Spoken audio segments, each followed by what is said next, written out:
Inner Sanctum Mysteries.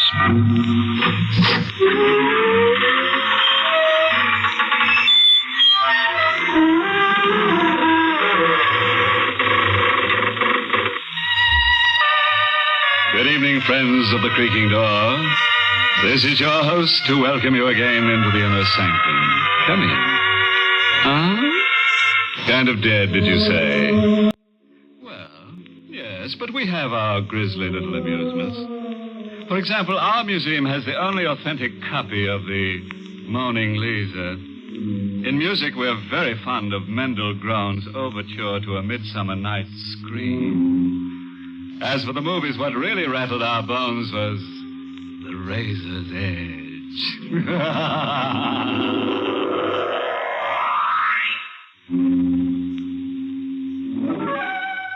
Well, as the dentist said when the drill hit bottom and the patient screamed, you've got a nerve. It begins at night, outside a railroad station. It's raining. And Anne Winslow has just missed the last train that would take her to the house she lives in a couple of miles outside the city. Taxi! Taxi!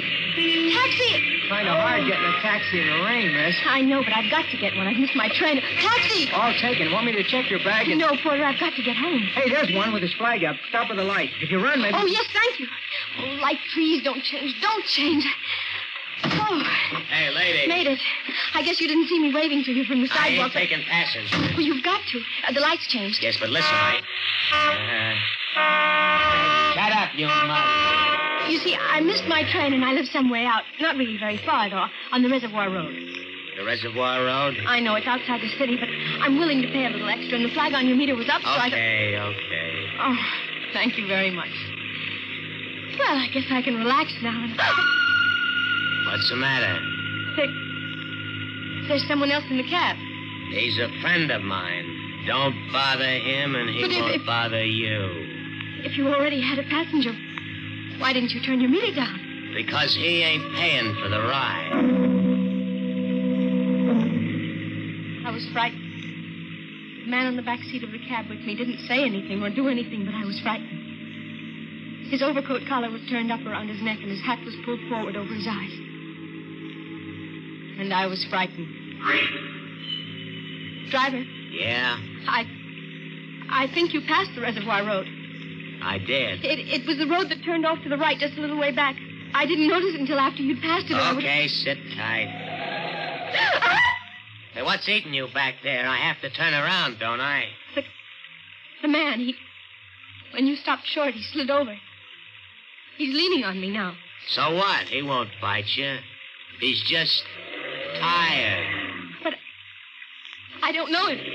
Believe me, lady, if you did, you wouldn't be any happier. He leaned against my shoulder without speaking, without moving. His hat was still over his eyes and the upturned collar of his coat still around his neck. My shoulder began to hurt and the weight grew heavier. And somehow from the silent body beside me there came a feeling of cold. Of deadly, paralyzing cold. I straightened up and pushed him away.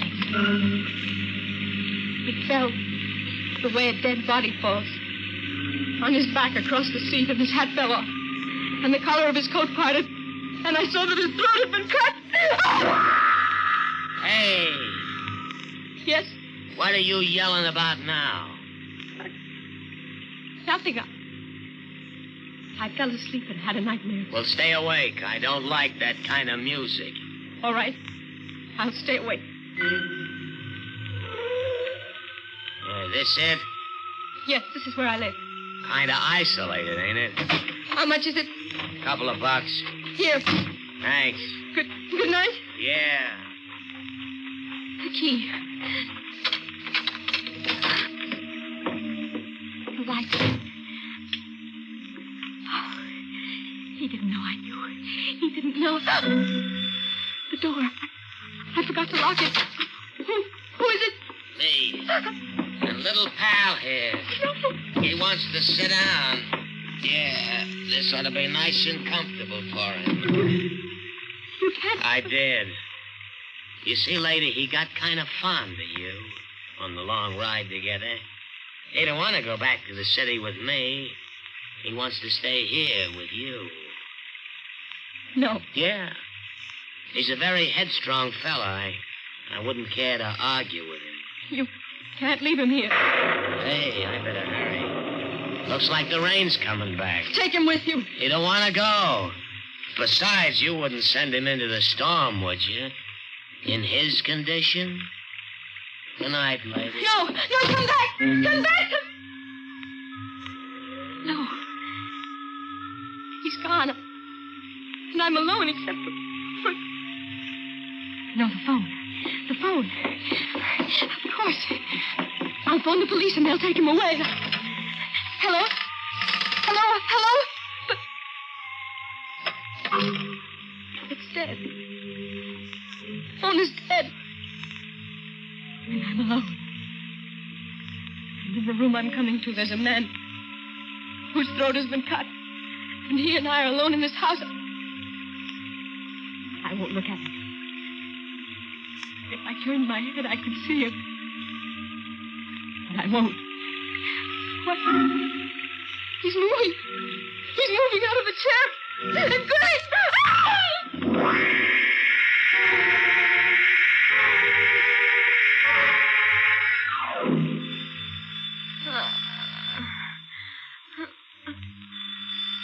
What? Oh. Doorbell. I'd better get up. I was on the floor, and the man who strode up the door. Good morning. It's morning. Yes, I would have come earlier, but... Morning, then I must have been unconscious all night. I beg your pardon? Who are you? Manson, detective, 2nd grade, county police. From the police? Yes. Oh, but I couldn't reach you. Last night the phone was dead. I Well, tried... the lines were out all through this area. That's why Mrs. Blaine didn't get through to us till this morning. Mrs. Blaine, the old paralyzed woman down the road. Yeah, that's right. As soon as the telephone lines were working again, she phoned us. She was worried about what she'd heard during the night. She'd heard something during the night? A woman screaming, miss. From this house. That was me. Well, you seem to be all right. Why did you scream? The dead man in the living room moved. The dead man in the living room? I see. Suppose we go take a look at him, huh? You don't believe me, do you? Well, it's not an easy story to believe, is it? But we don't have to argue about it. All we have to do is go into the living room. All right, come in. I feel sort of shaky. You see, I fainted when he moved, and I've been on the floor all night. This is the living room? Yes. I think I'll stay out here if you don't mind. I'd rather not look at him again. There's nothing to be afraid of now. A policeman's here. And it's daylight, and they'll take him away. Well, miss, You saw him? I guess you must have been dreaming. Dreaming? Mm-hmm. Because, you see, there is no dead man in the living room. There's nobody there at all. Try looking under the sofa next. What? Oh, you weren't looking around for the corpse. Uh-huh. You were just hunting for that collar button you lost last spring. All right. Have it your own way. But if you happen to reach in under a hunk of furniture and your hand touches something cold and wet, that won't be a collar button, friend. Well, let's get back to Ann Winslow, who was a nice girl, but who had corpses walk out on her. No dead man in the living room. But he must be there. I don't believe Now, it. look here, miss. He was in that chair in that... Now, miss, it was just a dream. Or maybe a shock you had of some kind. Don't call me miss. My name is Ann Winslow. Yeah, it's a pretty name for a pretty girl. He was there. I took a taxi in the city last night when I missed my train, and he was on the back seat. And when I pushed him, he fell over, and I saw that his throat had been cut. And when we got here, the taxi driver brought him into the living room and went away and left him here with me. Well, sometimes it's hard to tell the difference between what you dream and what really happened. Stop trying to be kind to me. He was here. If he was, he'd still be here. Corpses have a habit of staying where they're put. Oh, wait. There was blood on him. There'll be some on the chair. On the back, maybe, or the seat cushion. Well? Nothing. How'd you happen to miss the train last night? I was at a party. Did you get the taxi's license number? No. The driver's name or number? No. I was too frightened to think. Would you recognize the driver if you saw him again? I'm not sure. It was dark, and I might, but You're not giving me anything at all. There are thousands of cabs, thousands of drivers, and I've got nothing to go on. I'm sorry, Mr. Manson. Well, forget it. The drive out here wasn't bad, and I met someone nice. Thank you. I just wish I could be of more help. Well, if anything comes up, don't be shy about yelling for me. It's my job. You don't think I'm crazy? Of course not. This whole business, well, it was just one of those things, huh? Well, I better get back to headquarters. Yes. You've been very patient. That's all right. So long. Goodbye. Just one of those things. One of what things?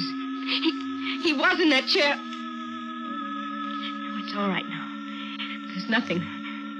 Nobody in it. But I can't sit in it. Seat cushion's getting shabby. Maybe if I turn it over. On the other side. Someone already had turned it over because it wasn't a dream. It wasn't a dream because there's blood.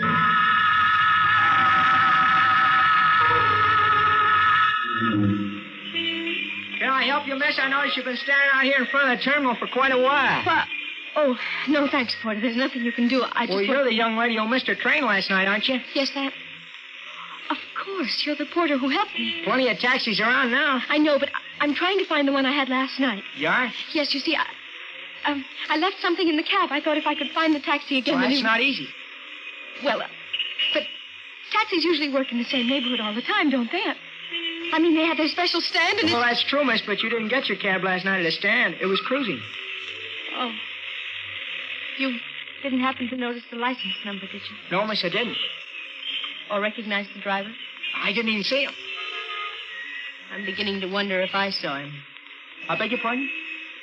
Nothing. I guess I'd better go. I don't want to miss my train again tonight. Goodbye.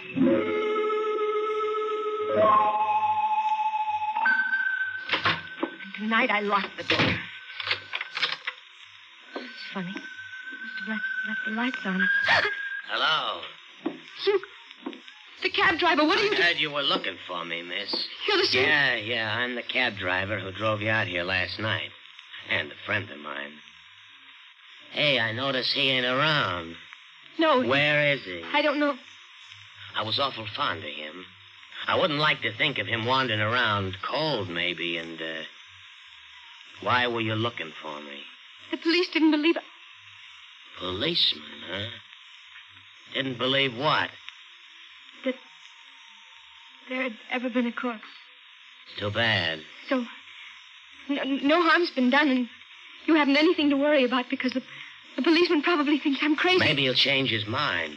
Maybe one of these days you'll spot me and call a cop. Maybe the cop will start asking questions, and I ain't good at answering questions. They won't. Once you put the finger on me, they will. I won't do that. I'll forget the whole thing, honestly, I will. Maybe. But will the cop you called? He thinks I'm crazy. You're a good-looking girl, miss. Which means the cop's going to be back, and if he comes back, he's going to find out you're not crazy. Because you're not crazy. Stay away from me. There was a corpse, and he had his throat cut, and he was in this room, and you saw him. And if the cop starts believing you, he'll look for that corpse, and he'll find it sooner or later, and then he'll ask me questions. So it'd be a lot better if you went away. I'll go. I'll do anything you say. Don't touch me. You'll go. But further than you think. Your hand! You're choking me! The idea. In a couple of seconds, you won't have to. No. Hey. Let me go. That was the doorbell. Maybe you better go bye-bye for a while till I can get rid of the guy at the door. That'll keep you for a while. Okay. Yeah. Oh, you. For a minute, I thought maybe it was a cop. Hey, what's the matter? I don't like the way you're looking at me. Listen, maybe things were loused up a little bit last night, but I'm cleaning it up. Hey, what's that in your hand? Now get away from me. Hey! Don't. I'll do anything.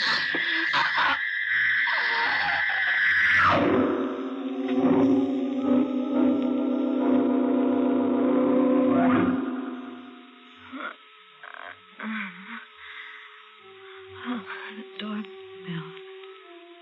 The doorbell. Yes, the door. No one. I thought...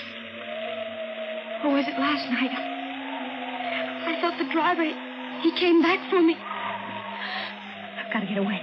Get away. Someone lying at the doorstep. The driver. And he's driving. Run. Get away. Run. Run. Hey! Run. Someone at the road. Run the other way. Other way. Stop! No. I won't stop. I'll never stop. Too smart to stop.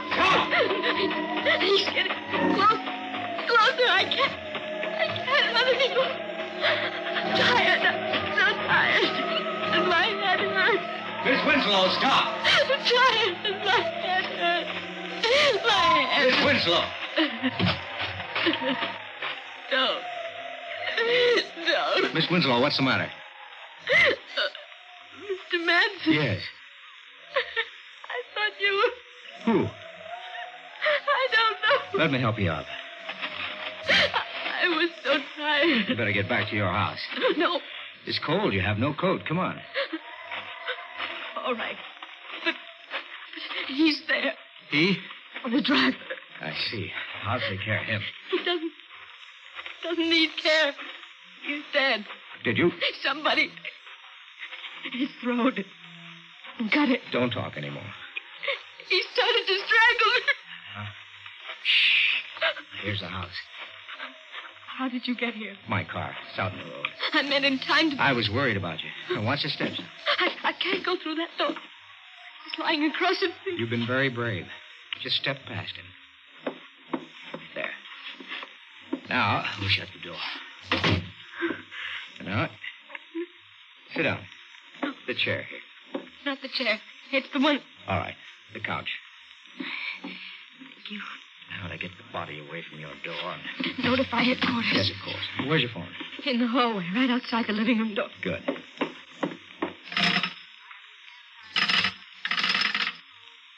The phone's dead. The lines? They're all right. But the wire on this phone must have been cut. By the driver, maybe. I gotta get word to town now. Yes. Can you drive? No. That's too bad. Otherwise, you could hop into my car and... Look, I'll be gone only a little while. No, don't. Our man was murdered. And his murderer must be found. We can't waste time. You're right, but When please... I leave, you lock the door of this room behind me, see? Nobody can get at those windows, so with the door locked, you'll be perfectly safe. All right? All right. Now lock it. And don't open it for anyone but me. Yes. Then I'll be seeing you. Lock the door. And don't open it for anyone but Mr. Manson. All right. And I'll be perfectly safe. Perfectly safe.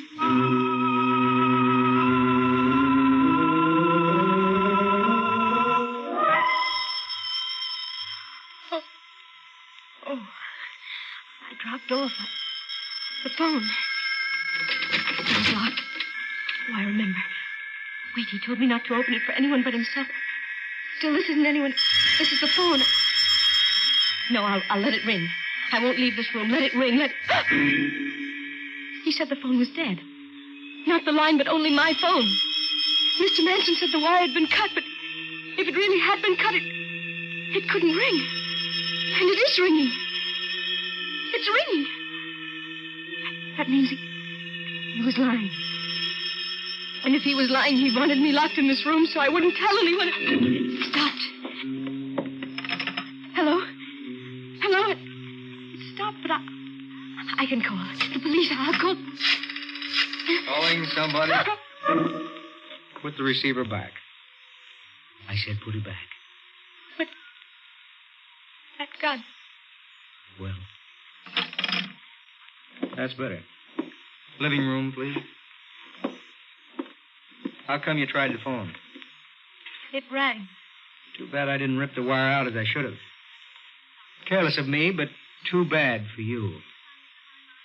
What do you mean? I haven't much choice, have I? The driver's buried alongside of the corpse you met last night. Back in the woods. That's where I went. You're not a policeman. I'm a murderer. The corpse you saw last night was an old friend of mine who had ideas about sharing my profits in a little racket I run. I cut his throat and fixed things with that cab driver to take the body out into the country and bury him. You hopped his cab, and the goon didn't have brains to get rid of you before you spotted the corpse. He got panicky and left it with you and told me about it.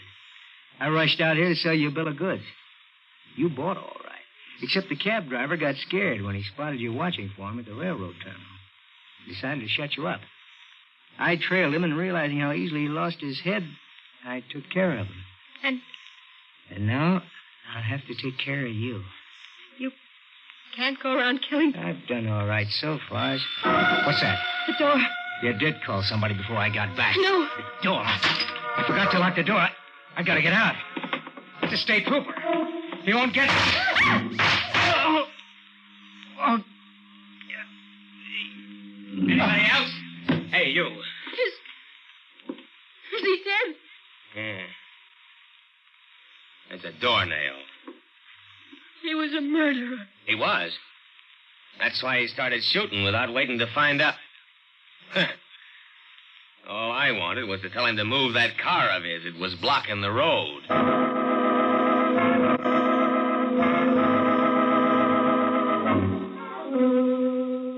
Quite a cut-up, Mr. Manson, wasn't he?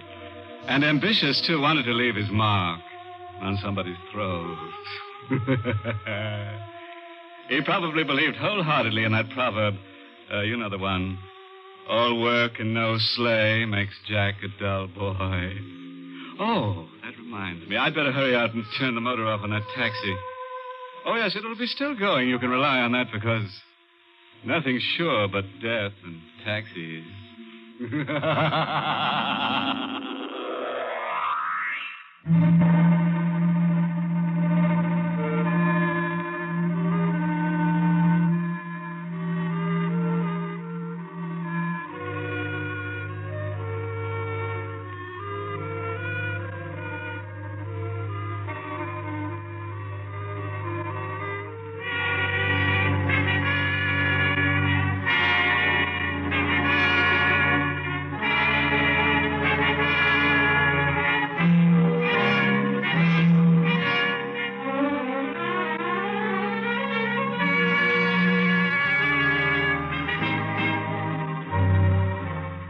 Inner Sanctum has come to you through the worldwide facilities of the United States Armed Forces Radio and Television Service.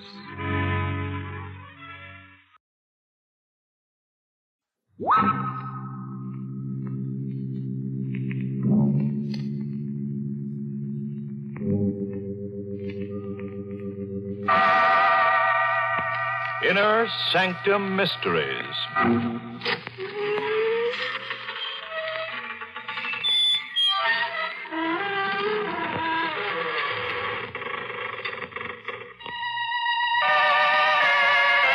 Good evening, friends of the creaking door. This is your host to welcome you again into the Inner Sanctum. Come in. Come on in. No, please don't stand on ceremony. We're all informal here. No ties, no collars. In some cases, no heads. Now, that doesn't mean we're complete boors, though. We study our Emily ghost faithfully. You wouldn't catch one of us eating his peas with a knife. Oh, no. We've been caught with knives before. Sewing, you might say, our wild throats.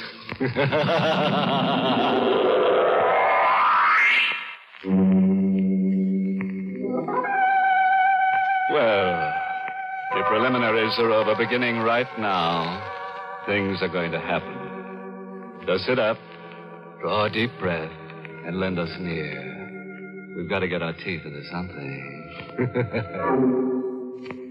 Listen now to the voice of Donald Bucher as Danny Williams, as he tells the weird story of the dead walk at night.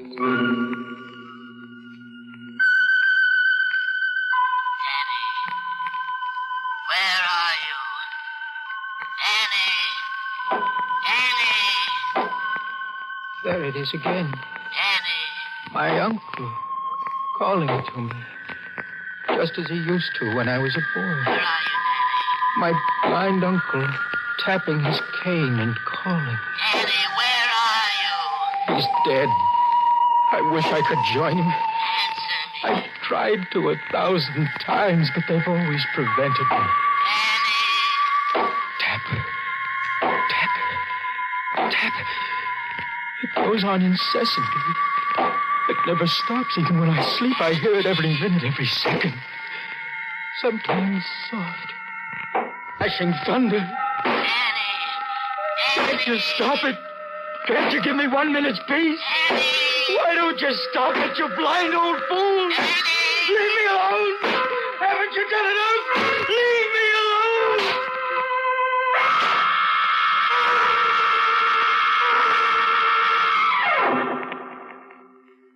He tapped that way with his cane. On the night I decided to kill him. We were in his room in the big house where we lived together. I'd been living with him since I was 14 years old. For 10 years, I'd been his companion, his nurse, his servant, his slave. On the night I was going to kill him, I slipped a length of strong cord into my dinner jacket. He was totally blind, had been for 30 years. Yet, strangely enough, he could see. He could see with his uncanny, highly developed sense of hearing. And with that cane of his, that cane that was everlastingly tapping. The wind's blowing up tonight. It'll be getting cold soon. Yes, Dan, have all the servants gone? this is their night off. You going out again tonight? Yes? With Martha? Yes, with Martha. Will you pour me some brandy? Yes, Morgan.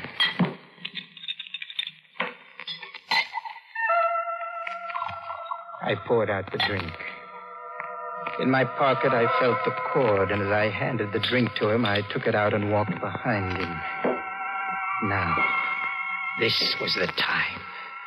Slip the cord around his neck. Twist it. It would be over soon. He sat there, holding the glass in one hand. Very good brandy, this. I raised the cord over his head. All I had to do was drop it over his neck. Why are you standing behind me? How did you know? I heard you walk there. Why, Danny? I just wanted to look out of the window. One quick move, it would be over. But I didn't want to kill him, so I suddenly mixed. I'd make a clean breast of it and give him a chance. Well, Dan, how long are you going to stand there? Morgan, there's something I want to speak to you about. Well, what is it, my boy? I want to marry Martha. I thought that was on your mind. But I need $10,000, Morgan. Will you give it to me? What are you laughing at? You. I was just waiting to see how much you'd ask for. You lied your way in pretty deeply this time, didn't you, Danny? What are you talking about? I saw what was coming. While you were in town, we had a very interesting little talk. Did you? She told me that her father's worried about her marrying a fortune hunter. Seems he's a very wealthy man. Yes, that's right. And it seems that he won't give Martha any money when she marries unless her husband is a man of some means himself. It also seems that you lied to her. You told her you're wealthy. Why? Did you tell her the truth? No. You always were an incorrigible liar. Morgan, she got the impression that I had some money because I lived in this house. And now you have to live up to that impression so you can marry her. But you'll give me the money, won't you? Why'd you lie to her? Well, I did it without thinking. I wanted to tell her the truth, but I couldn't. I was afraid that if she found out that I'd lied, she'd hate me. Morgan, are you going to give me the money? Danny, I'm very fond of you. I took you in to live with me when you were a poor, penniless gutter snipe. I educated and taught you to live like a gentleman. I even named you sole beneficiary of my estate. But that's why I'm asking you for the money now. If you're going to leave me all of it, why don't you give me a little of it now? Because I don't want you to marry Martha. Why not? I don't think she's the girl for you. You stupid, blind old fool. Dan! Martha's the finest girl I ever met. I won't have you talking about her like this. You won't have a penny of my money to marry her. You're doing this because you want me to stay with you. Now, what are you talking about? From the very first day I came here, it's been Danny, do this, Danny, do that. Danny, read to me. Danny, pour me some brandy. You've made me a servant and a slave. How can you talk this way after all I've done for you? Done for me? Did you ever teach me to work? Did you ever teach me to do anything except live in luxury when I didn't have a penny to my name? You made me someone who's of no earthly good to anything or anyone except you. Well, what are you going to do about it? Leave? No. I'm not going to leave, Morgan. You are. What do you mean? I'm going to kill you. Don't be ridiculous, my boy. You'd probably make a bungling mess of it. I don't think so. You see, I planned it very carefully. Danny, if you think you can frighten me into giving you that money, you're quite mistaken. I don't intend to frighten you. I intend to murder you. You're not serious. Yes, I am, Morgan. Danny, you got up, I heard you. Yes. Now, don't lose your head. Perhaps we can come to some agreement. It's too late for that. Don't think you can stall me and then turn me over to the police. Danny, where are you? You'll know in a minute, Morgan. When you feel something on your neck. Oh. No. Let go of me. It'll be over in a minute. Let go of me, you idiot. Let go. Not now, Morgan. All right, Danny. I'll admit it. I wanted you to stay with me. I'm blind, old, alone, but I'll let you go. I'll give you the money you want, only don't kill me. It's too late now.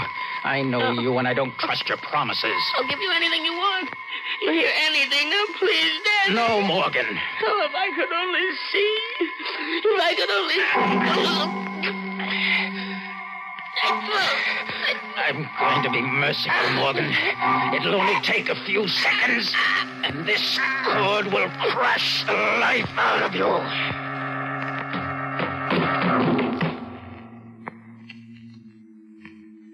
Morgan? Morgan? He's dead. I heard the front door open and close. I had told Martha to come at 9 o'clock. I ran out of the room and looked down the long stairway. Hello, darling. Martha! Shall I come up? No, wait there. I'll come right down. All right. I rushed back into the room. My uncle was lying on the floor, the rope twisted about his neck, his face streaked with purple. I picked up the cane and began tapping on the floor. Then I placed the cane near to him. I went back to the door again and called. Good night, Morgan.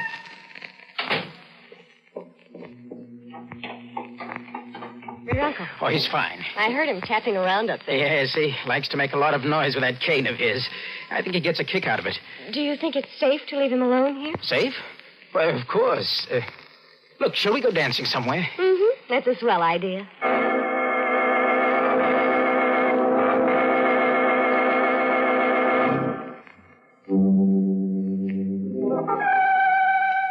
Well, friends, do you think Uncle Morgan will stay dead? Oh, you do? Well, that shows how much you know. On this program, the dead never stay that way. So get ready for the worst, because in the next few minutes, you're going to find corpses that walk in the dead of the night. Oh, yes. They do, all right. They do. Don't you worry. All right. Let's listen now to Donald Bucher as Danny, as he finishes his story. It was easy to lie to the police. When Martha told them that she heard my uncle tapping in his room, I was cleared of all suspicion. I suggested that the murder was committed by some thief who broke into the house to rob it after we had left. The police agreed. I received the inheritance, and Martha and I planned to go to California to be married. I had lied my way out and fooled everyone. Everyone. Except myself. I knew what I had done. I couldn't forget it. I became nervous and morose. And then came that last night before Martha and I were to go away. I was alone in the house, preparing to close it.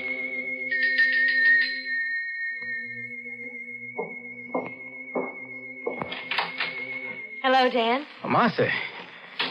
Well, it's so late, I didn't expect you. I know, darling, but I was afraid to leave you alone in this huge old house. I decided to come over. Well, that's very sweet of you, darling, but there's nothing to worry about. You can't fool me. I've noticed how you were behaving these last few days. Have you? Ever since your poor uncle was killed, you haven't been quite yourself. Well, I suppose I have been a little upset. I'm glad you came, darling. Look, I can put you in the guest room next to my uncle's old room. That's the only one beside my own that hasn't been dismantled yet.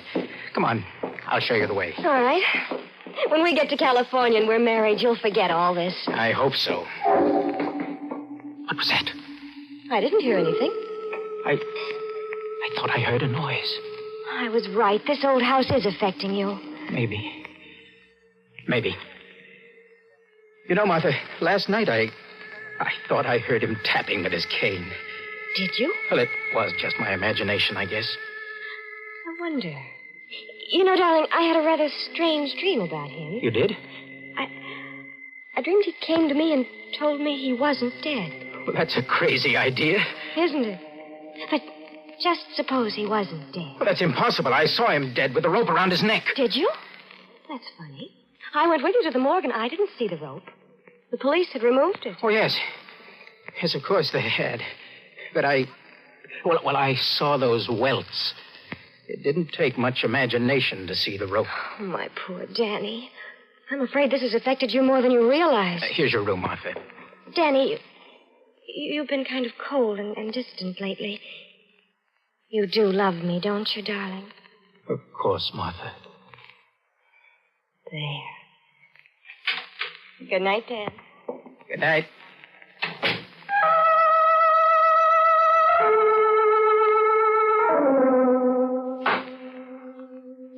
I was awakened that night from a tortured sleep by a familiar sound. The sound of my uncle's cane, tapping on the floor above me. At first I thought I was dreaming, but then I heard it again. It seemed to be coming closer, to be taking a familiar course. Yes, I had heard it 1,000 times when he was alive. That same nervous, rhythmic tapping. It was coming down the stairs. Tap, tap, tap. Down the stairs. Cautiously, carefully. It was on the landing now. Would it go down further, or would it turn as it had done so often to my room? It came closer. Closer. It was coming to my room. There could be no doubt about that. He couldn't be alive, and yet... It was knocking at the door. It took every bit of courage I had, but I went to the door and opened it. There on the floor outside my door was my uncle's cane. A throb of cold, icy terror shook me. I ran back into the room and, half insane with panic, I shouted, "Martha! Martha! Martha!" Danny, what's the matter? Martha, darling. I must be going out of my mind. I saw... What did you see? That cane that you have in your hand. Put it down. I found it outside your door. I thought you'd misplaced it. No, that's my uncle's cane. That's the one he always used. Oh, but, Danny, there's no need to be so frightened of it. Why, you'd think it was going to hurt you the way you act. Martha! Here, you hold it. No. Danny, you're terrified. What's wrong? What's happening? Martha, don't make me tell you. Don't. But what are you afraid of? The cane. Put it down. Throw it away. The cane? Throw it away. You don't know what you're saying. Oh, Martha, why do you keep pointing it at me? Why? Danny, you've got to tell me what's troubling you. I won't put it down until you tell me why you're afraid. Martha, for heaven's sake. You can trust me, Danny. I love you. Tell me what it is. Martha. What is it? No matter what it is, I'll always love you. Don't be afraid to tell me. I killed him. Your uncle? Yes. Why? For the inheritance. I didn't want you to know that I didn't have a cent. I asked him for the money, begged him for it. He sat there in his chair telling me I couldn't have a cent. He wanted to keep me here with him. I wanted to marry you. That's why I murdered him, Martha, because I love you. Do you understand? Yes. Oh, Martha. Martha, I knew you would. You'll stand by me, won't you? Why are you smiling that way? How much money did you inherit? $200,000 in this house. You'll transfer that money to me in the morning. When the house is sold, you'll turn over that money to me, too. If you don't, I'll tell the police what you just told me. Martha, I don't understand. I thought I was pretty clear. Oh, I see now. You think I'm too upset to manage the estate, and you want to take care of it for me until we're married. There isn't going to be any marriage. No marriage? No. Now that I can get the money without marrying you, there's no reason for me to tie myself down. Why should you want the money? Your father... He's been dead for 17 years. Martha, you told... You were lying to me. Yes, Dan. But you were lying to me, so it comes out even. And stop cowering at this cane. There's nothing queer about it. I made that tapping noise tonight. I thought it would make you confess, and it did. This is a joke. It's a monstrous joke. I wouldn't think it was so funny if I were in your position. You know, the money isn't quite all. I can use you, Danny. I might need certain things done sometime. And if you'll remember that I can send you to the electric chair whenever I choose to, you'll do them. I see. The slave merely changes masters. Where are you going? Back to my room. Oh, no, you're not. Dan, let go of me. I want to show you something, Martha. Something about this cane. You said there was nothing queer about it. Well, there is. Let me show you. You didn't know, did you, that if you press a button in the handle, the outer covering slips off, and you have a sword in your hand? A sword? Yes. Look. Yes. See? It's a sharp sword, forged in Italy during the Renaissance to be used by men with less conscience than I about murder. Dan, what are you going to do? I think you know. No, Dan, you can't. Did you think I would give you that money after I murdered a man to get it? I'll let you keep the money. You think I believe you? I know liars. I won't tell the police. I swear I won't. I'll do anything you say. I'll marry Do you. you think I'd marry you after I found out that your love was a lie? Do you think I'd let you live when I know you have a secret that can enslave me? No, Dan. Take that sword away. Don't do it. I love you. Liar. Dan, don't. Please. I beg you. I'll do anything you say. Don't.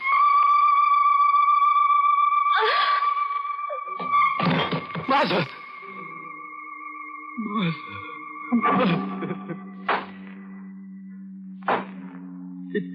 It was then that I first began hearing in my mind that tapping,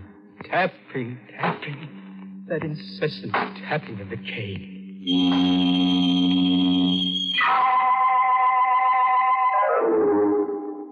When the police came, I told them everything. They asked only one question. When did you hear this tapping in your mind? After I killed her. Well, you'll be all right after a good doctor treats you. Perhaps. Meanwhile, we'll do everything we can to find the person who killed your uncle and your sweetheart. I think it's the same man. He's probably some thief who thought he'd try a second time. But I just told you, I'm the person you want. Now, Danny, you don't think I believe that story for a minute, do you? You don't believe it? After the way I saw you cry when your uncle died? And you can't make me believe that sweet girl did the things you said. I know something about human nature, my boy. No, Danny, the shock of finding your sweetheart murdered so soon after your uncle's murder was too much for you. This whole confession was a lie.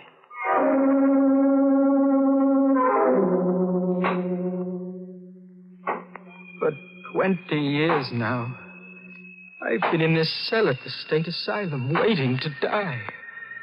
I who told the truth because I wanted to die. For 20 years, I've been hearing that tapping day and night every second. For 20 years, I've been hearing my blind uncle call me as he used to when I was a boy. Dan, where are you? Why don't you come to me, Dan?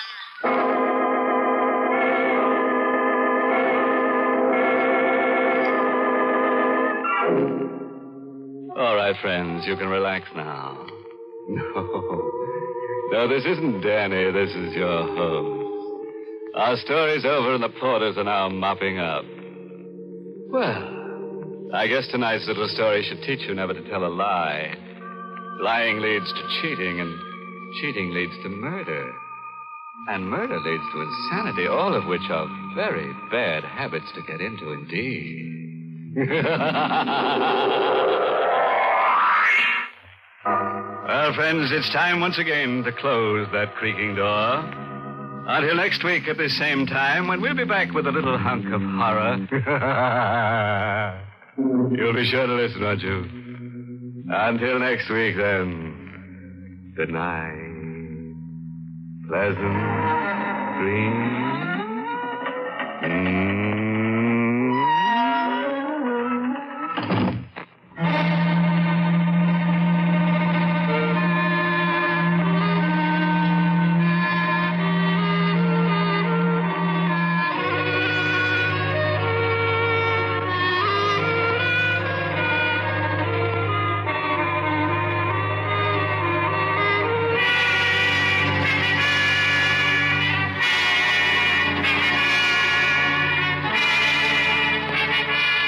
Inner Sanctum has come to you through the worldwide facilities of the United States Armed Forces Radio and Television Service.